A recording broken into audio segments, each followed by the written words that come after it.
Hello, it's Philly here. Just a quick announcement before we jump into today's episode.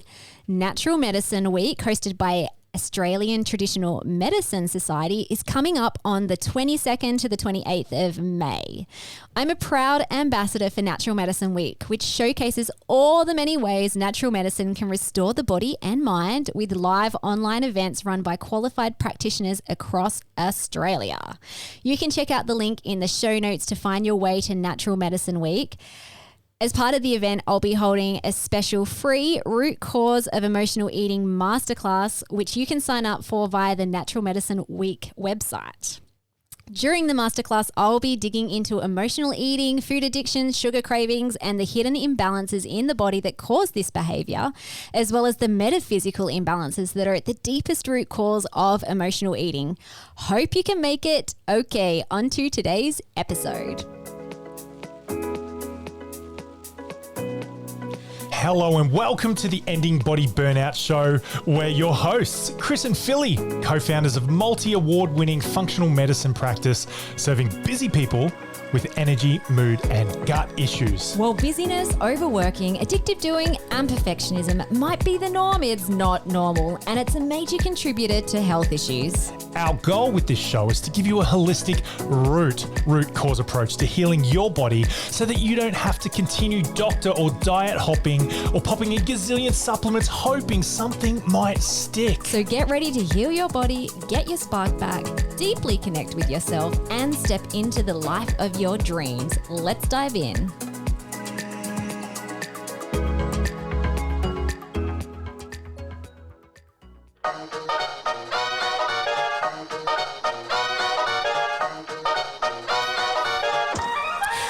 Hi guys, welcome to the Ending Body Burnout Show. Chris here. I'm with my co-host Philippa. Totally excited. Hello.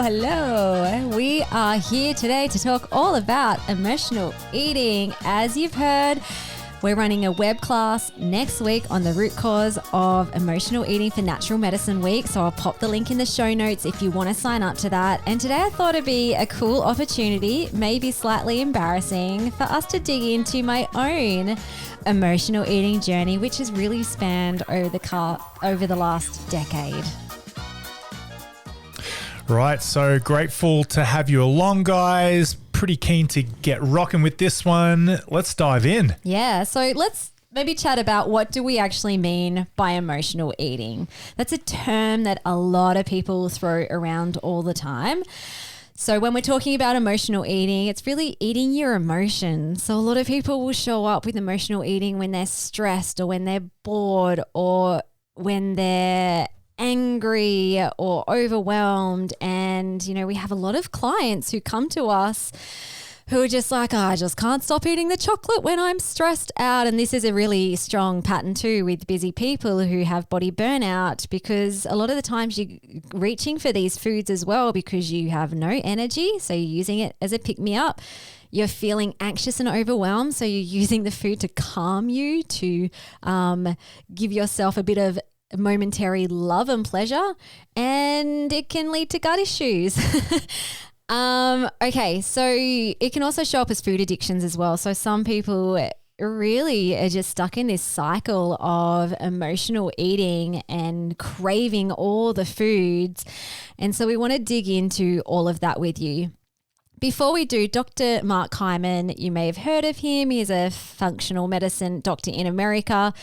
He wrote a cool blog post, I don't know how long ago it was, but he said emotional eating gets a bad rap. So when we talk, for most of this podcast, we will be talking about the way that it negatively shows up and how it's how there's a lot of guilt and shame and restriction around the way that we eat. But emotional eating can actually be beautiful, and that's kind of what I've learned over the years, is that I still eat food. I still emotionally eat. I love food. Food is my life, and food is pleasurable. So we don't want to talk about food as if it's bad and you should only use it for fuel and you should only use it to nourish your body. You can also use it to love yourself up.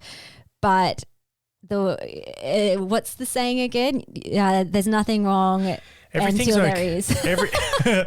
Everything's okay until it's not. Nothing's wrong until it is. Yep. And so eating that way, having those patterns, those ways of being and doing, it's not bad until it is. And sometimes you just come smack bang collision course with the realization that the way you are behaving and the things you're doing, these patterns, it's not okay anymore.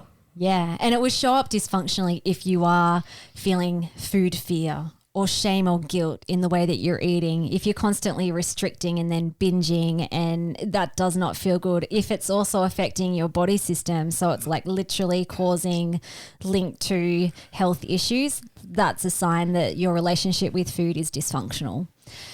Okay, so let's go back to 2011. So that was 12 years ago. I actually thought, so this is pre-kids, when there were definitely signs that my health was not right, but I didn't really think much about my health back then before kids.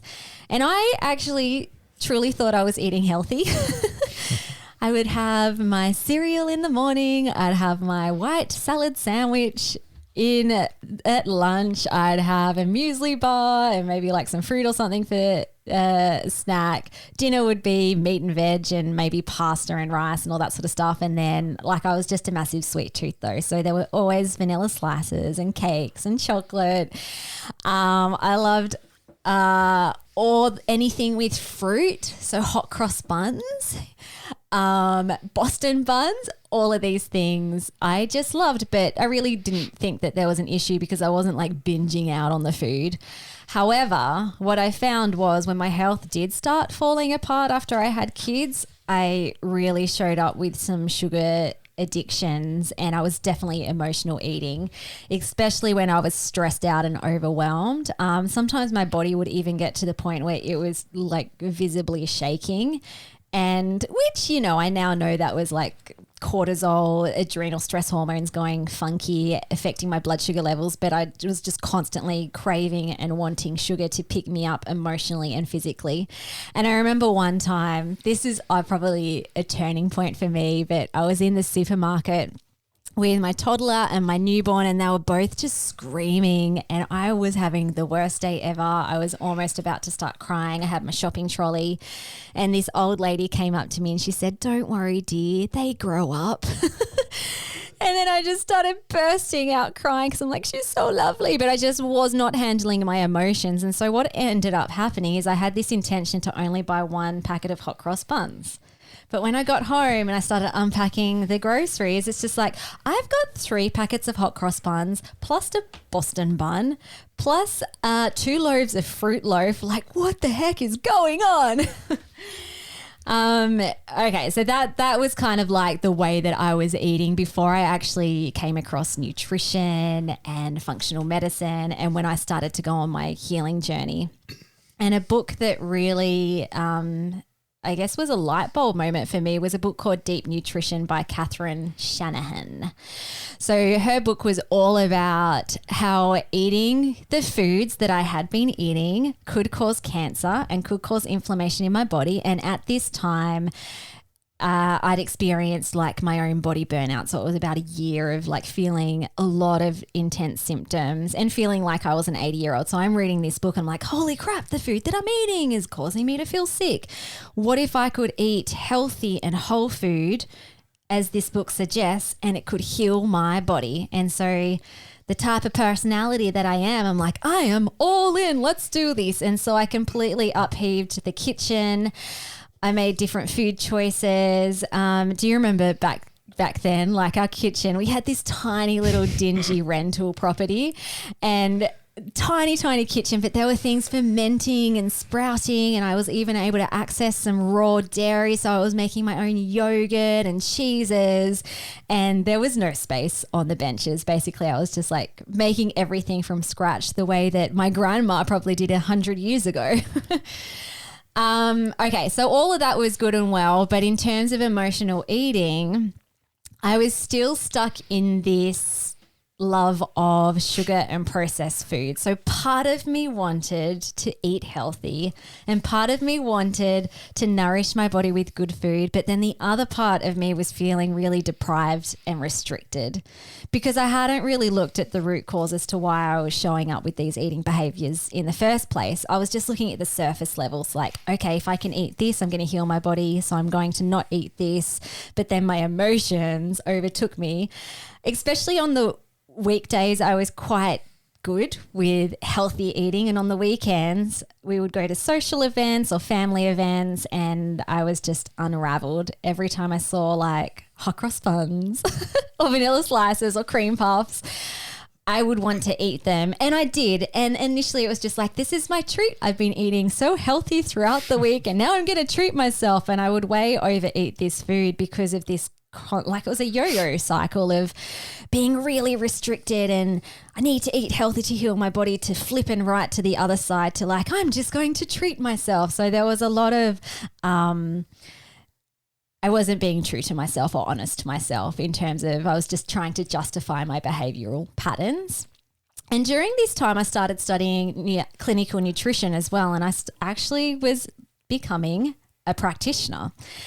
And so I was still doing this pattern, and then all of a sudden this pattern of eating junk food at the weekend as treats, I continued doing it, but I had a lot of guilt and shame around it because now I felt like a hypocrite. I'm like, I'm supposed to be like this clinical nutritionist and super healthy and everyone thinks I am, and I shouldn't be. So I shouldn't be eating that food over there that is the evil food. So I put a lot of like negative emotion on the eating food, yet I didn't stop. But the weird thing that I was doing was if we went to a social event, I'd have my plate and I'd put like carrot sticks and celery sticks and like just fruit and veggies. There wasn't a lot of choices. And I'd have people come up to me and they're like, oh, you're so healthy, Philly. Look at you. I wish I could eat like you, Philly. Ego stroking. Okay, yeah, ego stroking. But little did they know that there was a period of this time where I would actually take the cakes and wrap them up in a serviette and put them in my bag to eat later out of sight. That's a very shame. So that's shame is something that happens in private a lot of the times, isn't it? Oh, and it was so private. I used to even hide. Well, I actually hid food from you because you ate it. I don't think. But I do remember there was a period of time too where It's a wise choice. Let's be honest. I even felt shame eating certain foods around my family. And there was probably a part of that too because I would tell Chris off, or I would tell my mum or my sisters off, or my nieces or nephews, oh, you shouldn't be eating that. Deep nutrition says that can cause cancer. And so there was just a lot of like projection of shame. Yeah. So it's the projection. And so this will come up when a frustration with others is always a frustration with yourself. So the fact that I was getting frustrated with them and their food choices was really just a reflection around my own dysfunctional eating patterns, where I would eat healthy most of the time, but then I'd cave and I was weak and I would eat the things. And even then, like when I ate the naughty stuff in exclamation marks, it was stress eating. And so like science tells us that when you're eating foods, regardless of whether it's healthy or unhealthy, if you're eating it with shame or guilt or from a place of stress or overwhelm, you cannot digest the food properly because you're in a chronic state of fight or flight. And so if you're listening to this at the moment, like a little key takeaway would be if you're still in this cycle, just try your hardest just to enjoy the food that you're eating, regardless of what you're eating, because you're going to have a way better ability to be able to process the food in a healthy way. Largely, stress is internal. We choose what we're stressed about. Rewind that. And we have these either unconscious, deeply unconscious, suppressed right down there agreements that might even be generational or cultural, just so deeply entrenched in our in ourselves, genetically or whatever. These agreements that we do sign off on, we say, yes, I put my hand up, hand on chest, hand up, and I do solemnly swear to keep this agreement that if my kids are crying in the trolley, I will be overwhelmed. I will be stressed about this. And see, how is this an internal issue? Surely that's normal. And it is. It's normal. It's normal to have this stress response to crying kids in the trolley. But the way you can find out whether or not it's an opinion issue is does everybody have that same opinion? And the answer is clearly no. Not everybody has that same opinion of you that kids are crying. Some are just totally okay, and it's not a suppression. It's totally okay that they cry. So therefore, the crying kids in the trolley is a stress that you're largely choosing to follow, and this is programmed in. And you can unprogram that. You can delete or change that, but it's going to take a little bit of digging and a little bit of work to get to that root. And the deeper root with that too was I was embarrassed. I'm like, these kids are making so much noise and everyone is going to look at me and think what a bad mum I am. And deep down inside, I actually think I'm a terrible mum. And so of course, like a mother like that would feel really stressed out if their kids are crying in public. That's an agreement. Hey. Yeah. So you've got this programmed in way of thinking that, it's kind of like if you've got this ledger, good mum doesn't let kids cry ever. And then the adult in you that can self-coach goes, kids can't cry ever, never crying equals a good mum. And so when you start to question that, you can unravel these stories and they stop having such a meaningful expression in your life. Yeah. I had no skills around that back then. So like now if my kids You had no skills? No skills? You had no skills? Not a lot. You had not a lot? No, I did study psychology, so I guess I had a bit. You had a lot. You had a bit. You had a lot. I definitely wasn't doing the inner work personally for myself. Okay, so after a few years of this, eating healthy during the week, binging out on the weekend, I realized that I came to this conclusion that the foods I was consuming on the weekends, especially dairy and sugar, but more so dairy, was harming my body and not allowing it to fully heal. So during this process, I'd started doing my lab testing and taking supplements and all that sort of stuff. And I just got to the point where I'm just like, holy crap, every time I eat dairy, which is often mixed up with sugar and gluten, I just feel crap again. And so it was almost like I never felt fully well. And so I got to this point where I'm like, I need to stop and listen to my language, because this is the language I was using back then. I need to stop eating the naughty foods. I need to completely stop. I need to go cold turkey. Otherwise, my body is never going to heal. And so just a little segue, we have so many people come to us, new clients who are just like, I am so overwhelmed with the amount of information about nutrition out there. There are so many diets and a lot of people get stuck in this. Is this the right way of eating? Should I eat keto? Should I eat paleo? Should I eat vegan? Should I intermittently fast? Should I do this? What's the best way to eat? And we get really confused about all of this because it's just like bombarding on the internet all the time. And the truth is there is no best way to eat for everyone, which I'll go into maybe a bit later. But I was looking at some famous diet books. So Dr. Will Cole, again, another functional medicine doctor in America, wrote a book called Intuitive Fasting. And on Goodreads, there were 1,000 ratings on this book, and all of them, there was almost equal 1 stars to 5 stars, which just is like crazy. I think it just reflects the way that we are so confused about nutrition in this world.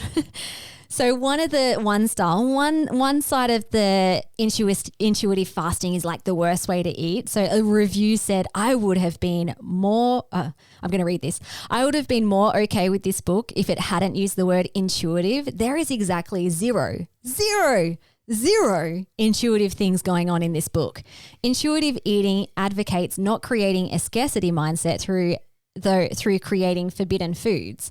This whole book is about making most food forbidden. So there's a bunch of people that are just like, this is the worst diet advice ever.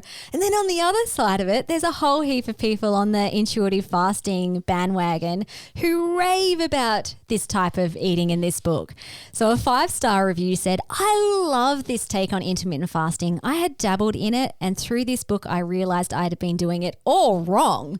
It should not be a punitive practice, but rather a form of self-love and self-respect. I loved learning of all the science-backed benefits of intermittent fasting and how to do it in a loving, intuitive way that honors your body's natural signaling. So it's almost like, did these people read the same book? Both of them are saying, and this, I think, so I've got something to say about perspective, right? So this is agreements. We can go through experiences in life and see them through a different lens. Those two reviewers saw this one book, these words, this communication written on a page, and they experienced it, they perceived it, they framed it completely different. One perceived as positive, one perceived as negative. And I think that is a really key point and distinction, that we can have experience in our life, but just because we experience it one way doesn't mean other people are going to experience it that way. Just because we experienced it one way when we were a little kid doesn't mean we experience it that way as an adult. And we can change our perspective anytime we want. Yeah, and I think it just exemplifies that there's lovers and haters in all things, like especially with diet culture.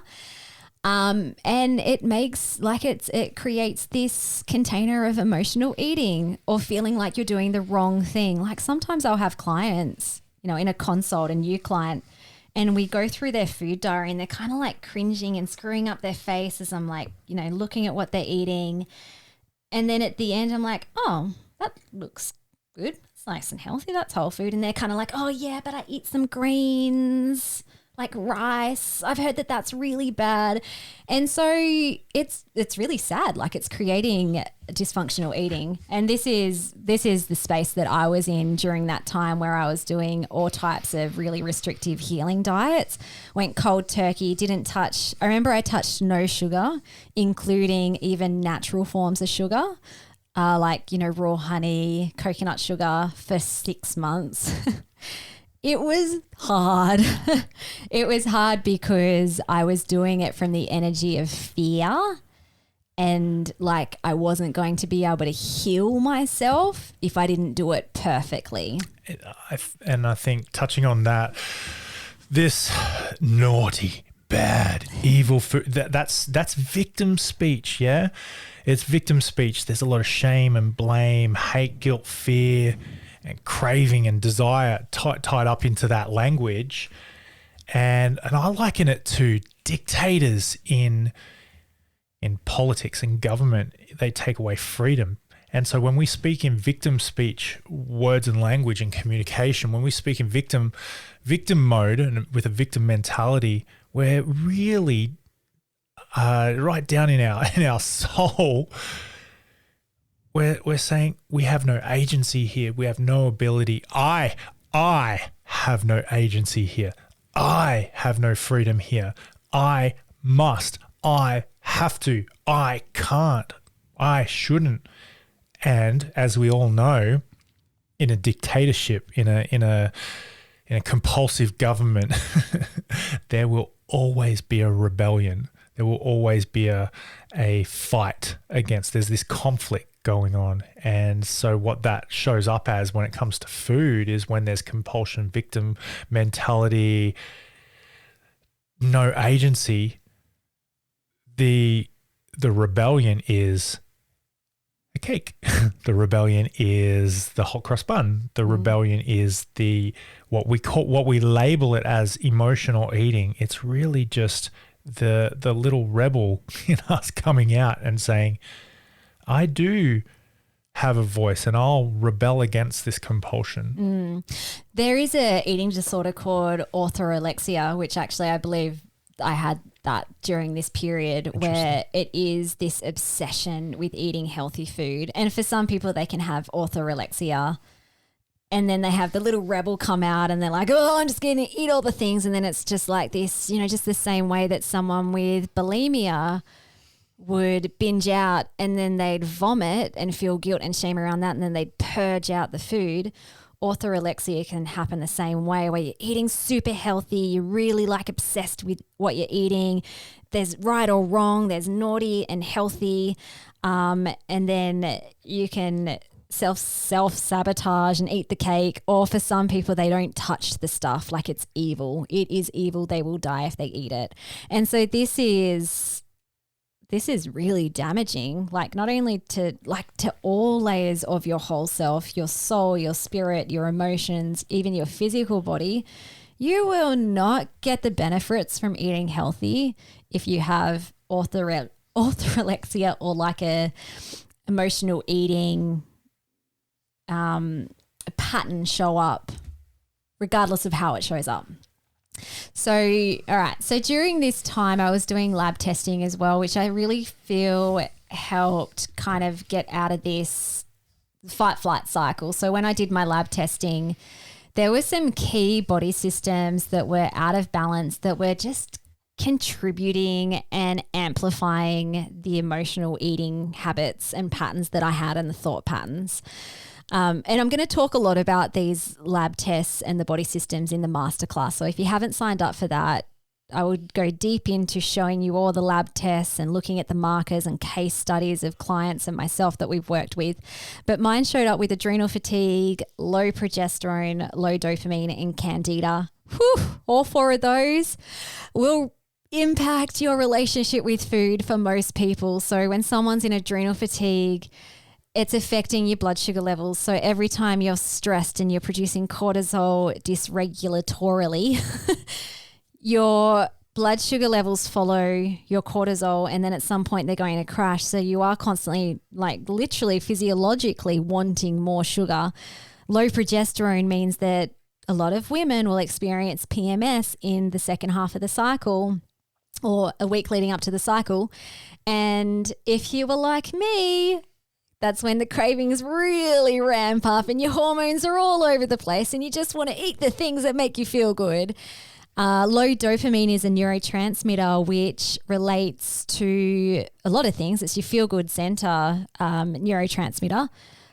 But when it's low, I often see that as addictive patterns. And so that could show up as food addiction and emotional eating patterns. And candida thrives on sugar and carbohydrates. So when you've got an overgrowth of this fungal infection, it can literally send signals up to your brain that you want more sugar, you want more sugar. And so when I could start sort of like tapping into the physiological side of things, and my emotions started to feel better, then I could start working on more of the inner stuff, which made a huge difference. Okay, so went on for a few years, and I actually felt like for a good few years I had a really nice relationship with food. That's what I consciously on the surface level believed, because I was nourishing my body with good healthy foods. I wasn't being overly restrictive. So, we would go out to the ice cream shop and everyone else would get their dairy ice cream in a cone and I'd get a sorbet in a cone. So, I was still eating things that are considered unhealthy every now and then, and I felt pretty good about it. But if I looked at the deeper levels and layers, there was still a pattern of restriction and fear happening. So my big no-go was dairy. I'm like, I will not eat dairy. I may consume other things that are considered unhealthy every now and then, but I will not consume dairy. There's a lot of identity speech right there. Right. I don't know if you guys can hear that. That I will not. There's like an agreement that you've not just written and signed the agreement, you've put it up on your wall and you've made photocopies so that your significant other, your family will look at every time they walk in the room. Everyone must touch this. I would say it to everyone as well. Yeah, it's like gatherings. You're advertising. You're not meeting. eating dairy. And so I trained everyone to not feed me dairy. Like, they were lovely. They ended up making salads without feta cheese. So you're setting yourself up. So hearing that language, right, is, and this obvious agreement that you've written for yourself, you set yourself up for frustration and stress. Setting yourself up for frustration and stress of your own agreeing. Stress is an internal thing. It's an opinion issue. Not everybody has the same opinion as you, so therefore it's an opinion issue. And so nothing's wrong until it is. Everything's okay until it's not. And so this way of behaving is completely okay until it's not. And I think you're going to get into that. Yeah. And I think like during that time, there definitely wasn't that obsession like there had been in the past. I'd grown up, I'd relaxed, I was sick of eating restricted, but it was just this really subtle pattern that was still showing up. And here's the thing. The reason why I chose not to consume dairy, even traces, was because it was a real trigger food for me. So it would cause back inflammation, sinusitis, congestion, and I would break out in cystic acne. Now, the thing is that maybe some other foods might have caused a bit of back pain and low energy, like bit of sugar, or if I had, a good amount of sugar. But I would still consume that sometimes. So the real thing was that I avoided dairy as like an evil food, or not even evil. I wasn't using that language. It was more around, no, this isn't right for my body. This isn't right for my body, because I was scared of getting pimples.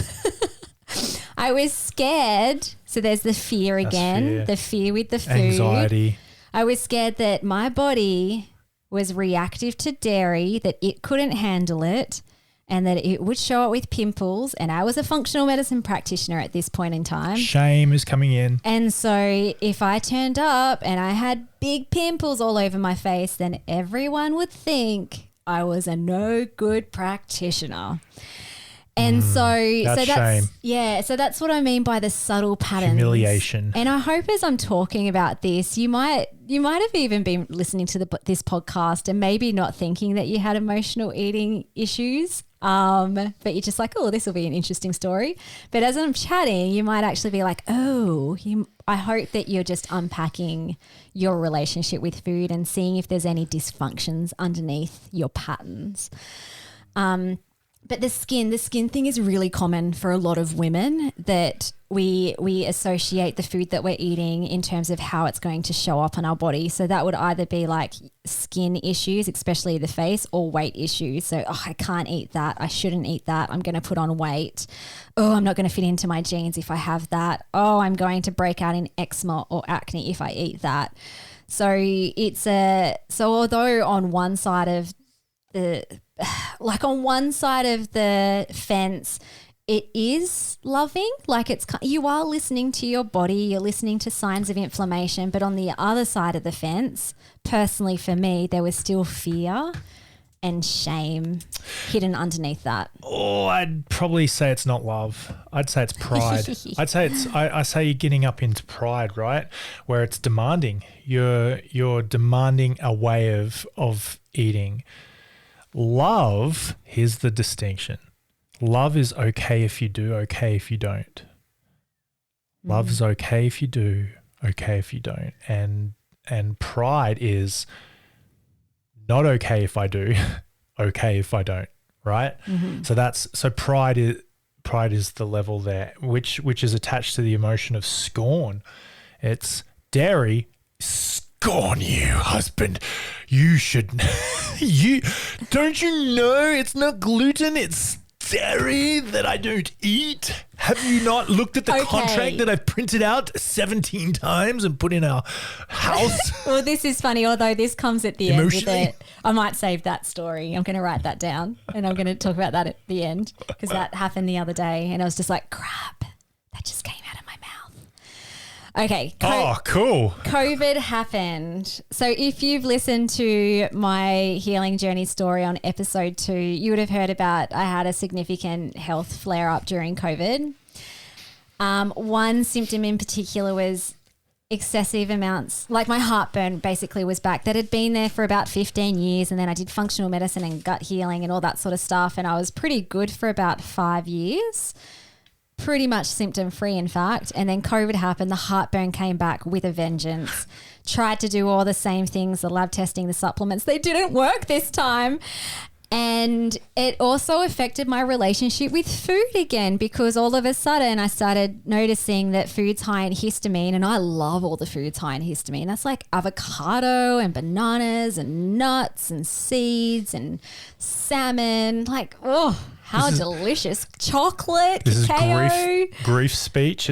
So it was horrible. It's just like it's tragic. Not only was the heartburn again, flaming heck, and I can't fix it this time, everything I did last time. So there was shame again as a practitioner that I can't fix it. That's apathy as well. What type of practitioner am I? I can't. Yeah. Can't. And then it was like, far out. I do not want to go back to restricted eating again like I did last time. I did the low histamine diet in the past, which was really hard. It got the healing benefits that I needed, but I put my foot down and I'm like, no, because I have a philosophy that a healthy body should be able to eat all healthy foods. So I should be able to eat tomato. I should be able to eat nuts. I should be able to eat like my beautiful vegan natural chocolate. I should be able to eat all these foods. And that's pride speech again.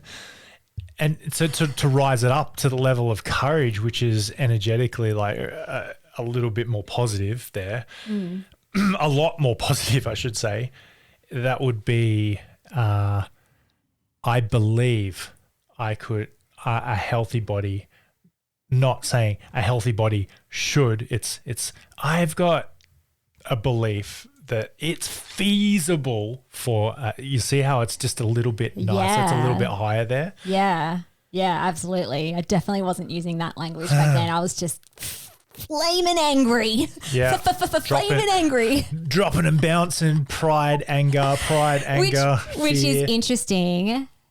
We always think about symptoms as symbols. Like what's more angry than raging heartburn that's acidic and burning in my throat? I thought you were going to say, what's more angry than a wife to her husband who brings her dairy and gluten-ridden cookies? Okay. Anyway, so I got to a point where really I'm just like, I'm not going on a restricted diet again.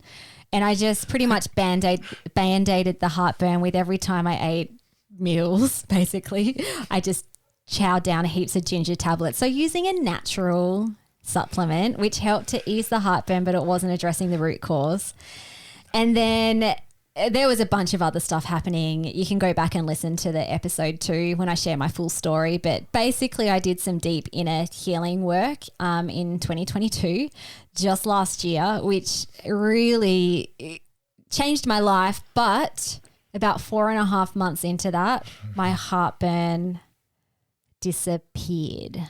Oh, goodbye. Because what I discovered and what I had to come face to face with was that my heartburn was not actually connected to food or even histamine intolerance, but it was because I wasn't trusting my body. So deep down, I still believed my body was weak and incapable and somehow broken. And even though I had this grand philosophy that a healthy body should be able to eat all healthy foods, there was a part of me that didn't actually believe I was up to that I was able to have that. I believed it for everyone else, but I didn't believe it for my body. And when I was able to do some really deep inner work around that, the most beautiful thing happened. My heartburn disappeared. It was actually a beautiful spiritual moment. that lasted for 3 days. I'll put a link to a video I shared last year about it if you wanted to listen back on that. But during this time too, I said, okay, this is like a little test for myself. If I truly trust my body that it can be whole and healthy, then I think I'm going to try and eat some dairy. Because I was still secretly fearing eating the dairy because of the whole pimples and acne and my self-image thing. And so that's neutral speech right there. That's trust. It's I'm okay if I do, okay if I don't. Yeah. You know, I'm going to give it a go. We'll see what happens. Yeah, it's the scientist. And so I actually started approaching it just like I would open up a lab test. It's like, oh, what have we got here? Oh, okay. And so I went into that rather than fear and anxiety around the fact that if I eat dairy, I might get pimples. I'm like, you know what, body? I actually kind of hope I do get pimples, at least initially, maybe only initially, because then I can work through this issue I have with my skin and what I think other people are thinking about me. And so it so happened, oh my goodness, the body gives us the best lessons. I did. For a good month, I started eating small amounts of dairy. I felt totally fine. None of the other symptoms showed up in my body at all. And by the way, I'd been doing a lot of brain retraining and nervous system work to get to this point, as well as years earlier, the physical gut healing stuff. And so I did. I definitely wasn't cystic acne, but I had some pimples show up and, you know, I was able to work through that, and I had some heartburn flare-ups because I started believing that I was ugly and I was a no good practitioner because of my skin, and then I worked through that and blah, blah, blah, blah, blah. But now I eat dairy. I even went to my parents' house, my family, and they're like, oh, you eat dairy now. You're eating dairy again. And I'm like, yeah, I am because my body can. I've printed out these new contracts you can install on your wall. I've laminated them and put them in a nice frame. Every time you walk into the room, you now know my identity is based on the agreement I make for myself. So it's almost like I'll come full circle. Look, I'm still conscious of what I still choose, my relationship with food now. And look, maybe I'll do another podcast in a year's time because it might have changed. My relationship with food now, I feel, is very wholesome. It's intuitive, maybe not intuitive fasting like Will Cole sets out keto, intuitive fasting, but it's intuitive. I use the messages from my body. What do I want? What does my body need right now? But I also use food for pleasure and happiness too. And so it's like whatever I choose, it's almost like my body moves towards the food. That sounds really weird, but it's almost like I'm leaning towards whatever food. If I was at a social event with a big table of platted food, I won't eat all of it. I'll just intuitively eat what I emotionally want to eat as well as what I physically want to eat. And that's been really, really beautiful and freeing. If you followed me around for a week, you would see that I don't eat perfect like you might expect a clinical nutritionist to eat, but I eat what brings me joy and what makes my body feel good. And I want that for you too. You know what? So that's nice. Good job. High five. The next level of growth I foresee for you is to not rely on food for joy. Because at the end of the day, I don't think I do. Well, I get joy through other things. Sure. But the language that you use clearly shows that you do have a reliance on this. And if we're talking about emotional eating, what I would invite you, dear listener, to consider is, are you okay if you do or okay if you don't? And when something happens outside of you, does that make you feel something? And it's so normal to have that happen. It's so normal for when something happens, you get stressed. What we're saying, the metaphysical reasons that we become stressed, the metaphysical reasons our nervous system starts to become dysregulated is largely within our control. stress is internal. We choose it. It's usually an opinion issue. And when we outsource the power or the responsibility for our happiness to something outside of ourselves, when we rely on food, it makes me feel good. It makes me feel happy. You see the language distinction there? It just gives our power away a little bit. And it's totally fine, and it's okay to eat food that feels good and brings joy.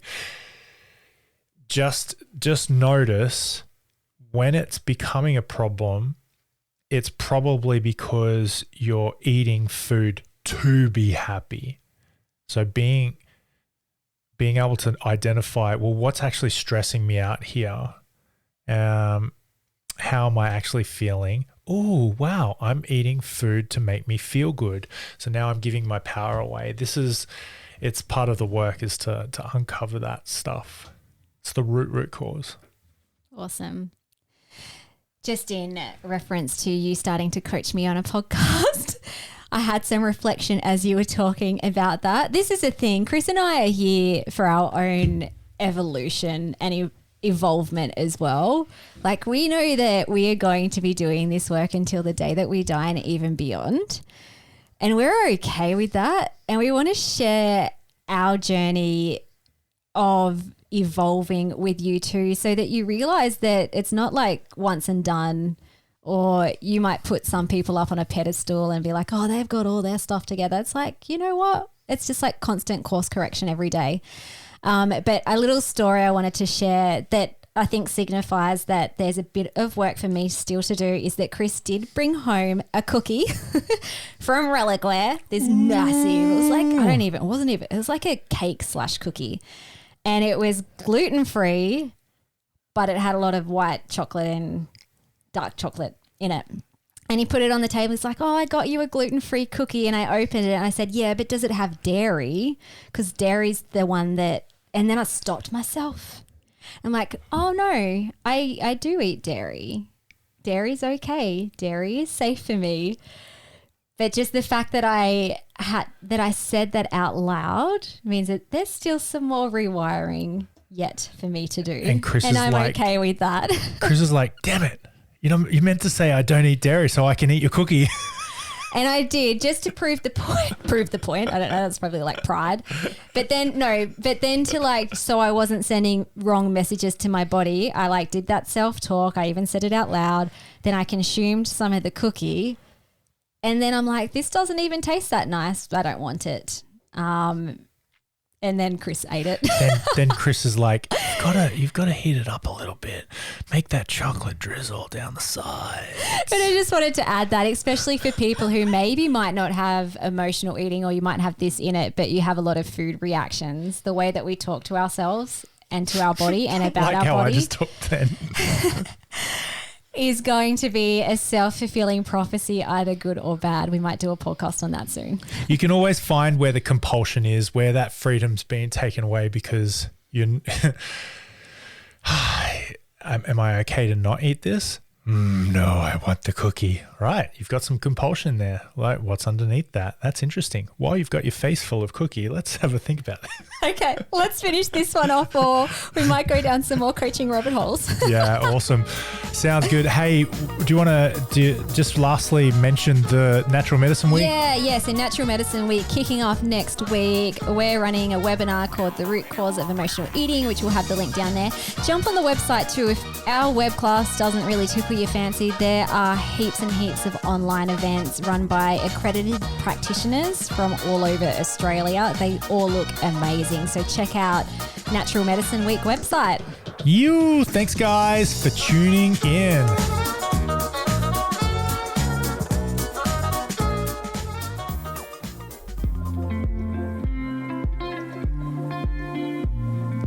Thank you so much for listening. We so appreciate you. If you'd like to give us extra smiles, drop us a review and spread the love by sharing this episode. You can also rate your own state of burnout and the root cause contributors by taking our Ending Body Burnout assessment on our website. And if you're interested in learning about our group or one-on-one Ending Body Burnout programs, shoot us a DM via Instagram or Facebook. Have the best day ever.